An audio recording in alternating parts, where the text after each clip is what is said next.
Portage Lake District Library has become a center of learning and inspiration for the Copper Country. This year, the library will seek to renew its operational millage, but to do so, it needs to use specific language on the ballot. That can often be confusing for some.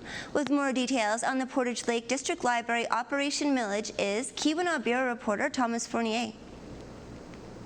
The Portage Lake District Library hopes to reestablish the service's millage to the same rate as 7 years ago. As with many millages, the Portage Lake District Library millage, charged to City of Houghton and Portage Township residents, was gradually reduced by the state's Headley Act.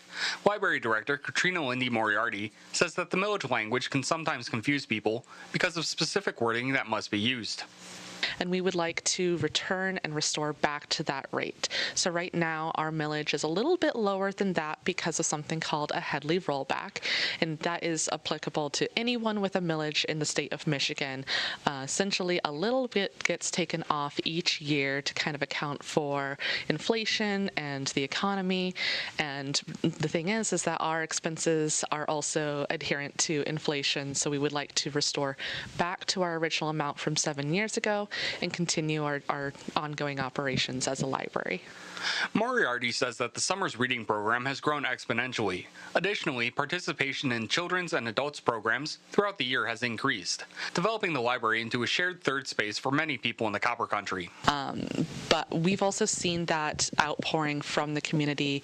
Our new meeting rooms have been heavily used by current groups and new groups that are just kind of getting their feet underneath them.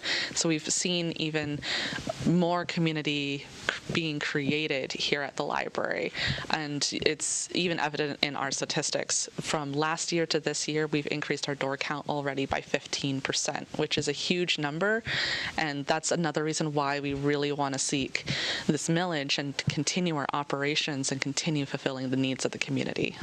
While the Portage Lake District Library does seek out grants to assist with finances, the majority of operations are afforded by tax dollars. The Portage Lake District Library will seek a renewal of 1.9606 mills from 2025 until 2031. If passed, the millage will cost a household with a property value of $150,000, approximately $147 annually. Those interested in learning more about the Portage Lake District Library millage for consideration in the August 6th election can find more information online. With ABC 10 and CW5, this is Thomas Fournier.